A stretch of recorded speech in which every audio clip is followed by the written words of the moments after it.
오늘 이 영상은요, 외대부고 하나고 입시 과정에 대해서 간략하게 설명을 하고 대치파인만 외대부고 하나고 실전 입시 프로그램에 대해서 설명을 하려고 합니다.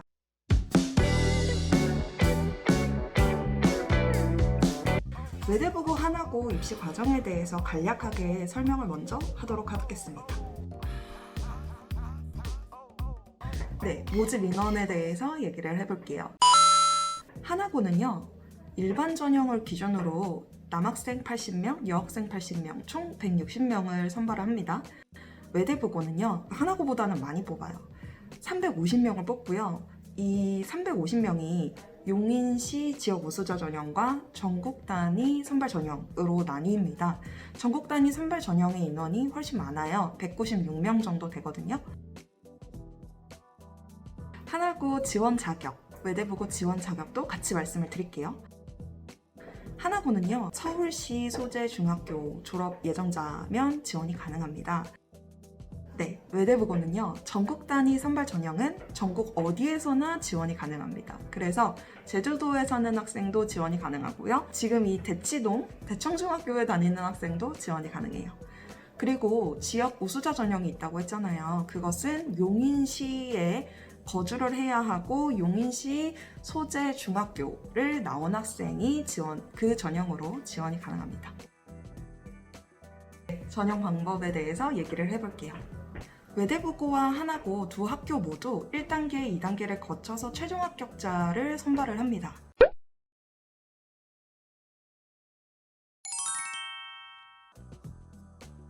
하나고부터 보면 1단계에서 내신 성적과 출결 상황을 보죠.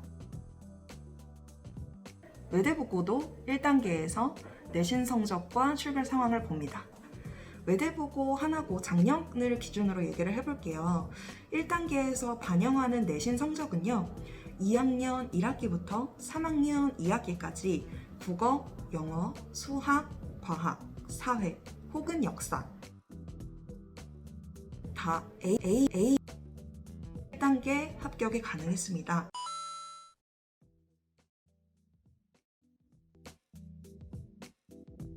(3학년 2학기) 때 사회와 역사를 둘 다 봤어요. 근데 사회가 B가 떠버린 거예요. 그러면 하나고는 안타깝게도 1단계 합격이 조금 어렵다라고 생각을 하면 될 것 같아요.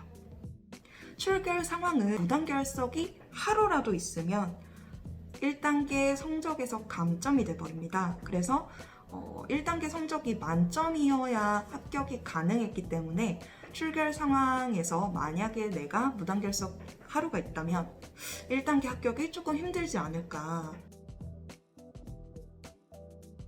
하나고부터 설명을 할게요. 2단계에서 하나고는 서류, 면접, 체력검사를 실시합니다. 서류는 생기부와 제출된 자기소개서를 평가를 하고요. 면접은 정말 말 그대로 면접이고 체력검사는 윗몸 일으키기와 오래 달리기를 합니다. 하나고 면접은요, 학생들이 압박을 좀 느끼는 편이에요. 면접관 3명을요 15분 동안 만나게 됩니다. 이 15분 동안의 면접관은요, 자유롭게 질문을 하게 돼요. 그러니까 질문을 제한 없이 마음대로 할 수 있다는 거죠. 하나고와 조금 다릅니다. 하나고는 2단계에서 서류, 면접, 체력검사를 봤었죠. 근데 외대부고는 오직 면접만 보게 됩니다. 그리고 15분 동안 진행이 되고요. 3명의 면접관을 만날 거예요. 근데 진행 과정이 하나고와 좀 다릅니다. 면접에서 질문이 3개로 정해져 있습니다. 만약 저한테 외대부고 하나고 합격을 위해서 가장 중요한 건 뭐냐라고 물어보신다면 저는 면접이라고 답할 것 같아요. 그럼 자기소개서 안 중요해요? 왜 중요할까요? 바로 면접이 자소서를 바탕으로 이루어진다는 거예요. 대치파인만에서 자소서와 면접 대비를 하고 있습니다.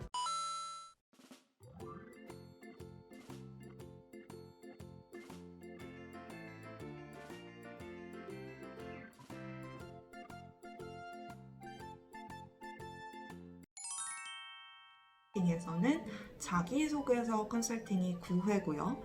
면접 컨설팅이 16회입니다.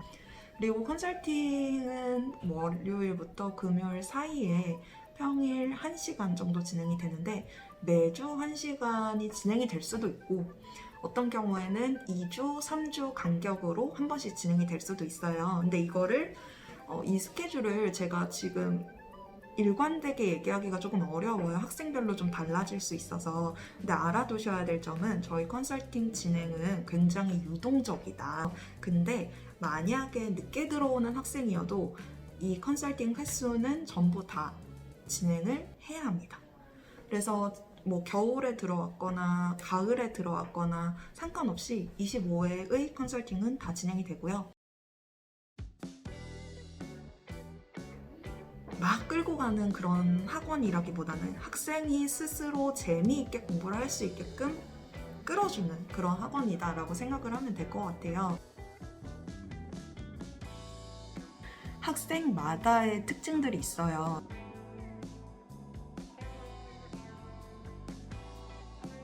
토요일 저녁 6시 반에서 10시까지 3시간 반 동안 진행이 되는데 그럼에도 불구하고 학생들이 굉장히 열심히 참여를 해요. 그래서 세미나를 좋아하는 학생들 같은 경우는 3시간 반이 지나가도 벌써 끝났어? 세미나 시간에는 과제가 많이 없습니다. 그래서 부담 없이 들을 수 있을 것 같아요. 저희 매대부고 하나고 실전 입시 프로그램을 수강을 하기 위해서는 입반 테스트를 봐야 합니다. 입반 테스트는요, 학생 1시간 동안 테스트를 진행을 할 거예요. 학생 대상으로요. 1시간 동안 뭘 할 거냐? 구술 면접 30분, 서술 테스트 30분을 봅니다. 일반고를 가야 할지, 매대부고를 가야 할지, 하나고를 가야 할지, 어디를 가야 할지 도저히 모르겠다. 이런 고민들에 대해서 해결을 해드리기 위해서 저희가 컨설팅을 진행을 하고 있고요. 제 입으로 말하기 좀 부끄럽지만 이 컨설팅이 굉장히 인기가 좋습니다.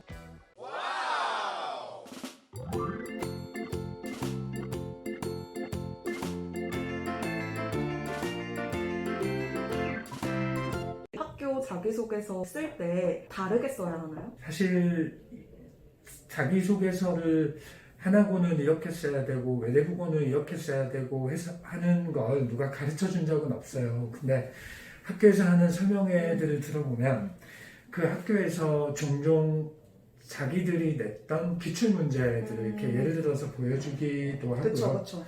그리고 이런 애들이 합격했습니다 하고 이제 간혹 예를 들어서 또 얘기를 해주기도 해요. 근데 그렇죠. 학교들은 이런 예시를 드는 걸 굉장히 조심스러워해요. 왜냐하면 이 예시를 잘못 들어버리면 이제 우리는 사교육기관이긴 하지만 사교육을 조장하는 듯한 발언이 될 수가 있기 때문에 하지 말아야 된다 하는 얘기는 굉장히 상세하게 하지만 이렇게 하면 됩니다 하는 얘기는 상세하게 잘 안 해주는 편이에요. 저는 그 마음을 이해는 해요. 근데 사실 그래서 이 얘기 하기도 되게 조심스러운데 네. 하나고는 기본적으로 자기소개서를 볼 때 불신하는 마음으로 봐요. 그러니까 매우 강력한 불신하는 마음으로 봐요. 네가 진짜 이 공부를 했느냐, 네가 여기에 대해서 진짜 충분히 아느냐, 이거 네 스스로 한 게 맞느냐 하는 질문을 매우 매섭게 할 때가 많아요. 따라서 자기소개서를 쓸 때 그 점을 염두에 두고 써야 되고요. 물론 이제 기술적으로 어떻게 쓰는 게 염두에 두는 건데 하는 얘기는 다시 되게 길어져야 돼요. 네. 근데 외대부고는 상대적으로 덜해요. 물론 외대부고도 불신의 마음으로 읽어요. 불신하는 전제를 가지고 읽고 질문을 하기 때문에 애가 잘한다고 하는 것만 물어보는 게 아니고 약점을 물어보는 경우가 훨씬 더 많은데 하나고만큼 가혹할 정도로 불신의 마음으로 질문하진 않아요. 저희가 테스트를 보고 합격 가능성 컨설팅을 진행을 하잖아요. 도움이 된다라고 생각하는 포인트들이 있다면 테스트를 진행하시는 두 학교가 지향하는 교육의 어떤 목표 지점이 달라요. 근데 홈페이지를 보잖아요. 그럼 거의 비슷해요. 홈페이지엔 되게 추상적으로 적혀 있어요. 이를테면 봤을 때 이제 드는 느낌은 뭔가 훌륭한 인성이 있어야 되고 글로벌 리더십도 있으면 좋고 뭐 이 나라를 위한 인재가 됐으면 좋겠고 이런 추상적인 건데 그건 대부분 동의를 하는 거잖아요.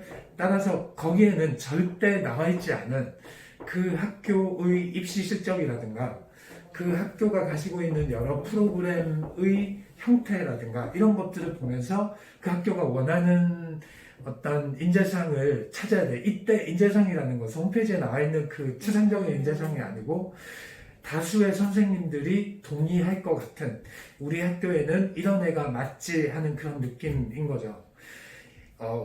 뭐 아주 구체적으로 말씀드리기는 네, 못하지만 네. 이건 나중에 어머님들 뵙고 상담으로 얘기하고 싶은데 네. 외대부고에서는 굉장히 좋아하는 애를 하나고에서는 극단적으로 싫어하는 경우도 있어요. 그렇기 때문에 뭐 이런 구분은 어느 정도는 좀 필요하다고 얘기할 수 있죠. 네.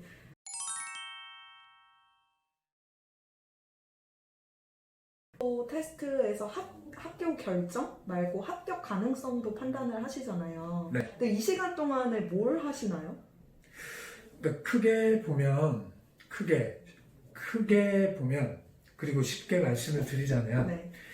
너는 뭐 공부했느냐, 그 공부 어떻게 했느냐, 네가 아는 게 뭐니, 네가 알고 있는 그 사실에 대해서 너는 어떻게 생각하니, 그거 물어보는 거예요. 근데 그걸 물어보시는 이유는 실제로 입시가 그렇게 진행이 되기 때문에 그렇게 물어보시는 거죠. 그렇게 되기 때문에 그렇게 물어보는 것도 있고요. 네. 또 하나는 내가 얘를 가르치기 위해서는 그 얘기를 얘 입으로 들어봐야 되겠다. 그리고 여기 와가지고 돈 쓸 건데 돈도 쓰고 시간도 쓰고 어쨌든 투자할 거잖아. 그렇죠. 투자할 거면 네 입장에서 가치 있는 투자를 하는 건지 네 입장에서 가치 없는 투자를 하는 건지 니한테 알려주겠다. 학생 니한테. 그래서 그 테스트를 보는 거죠. 이 학생 테스트를 볼 때 이 학생이 외대보고 가서 잘하겠다 못하겠다도 판단해 주시기도 합니다. 그것도 판단할 수 있어요. 이것도 역시 경험치인데 애들을 보내고 나면 그 애들이 고등학교 가서 공부를 어떻게 하게 되는지 네. 애들 입을 통해서 어머님들 입을 통해서 이제 계속 듣게 되잖아요. 그랬을 때 걔가 중학교 때 이렇게 공부했을 때 그렇게 된다. 뭐 중학교 때 이런 상태였을 때 그렇게 된다 하는 것들이 제각각 서로 다르면 그 얘기를 못 할 텐데 상당히 비슷해요. 상당히 비슷하기 때문에 그 통계치를 가지고 말씀을 드리는 거죠.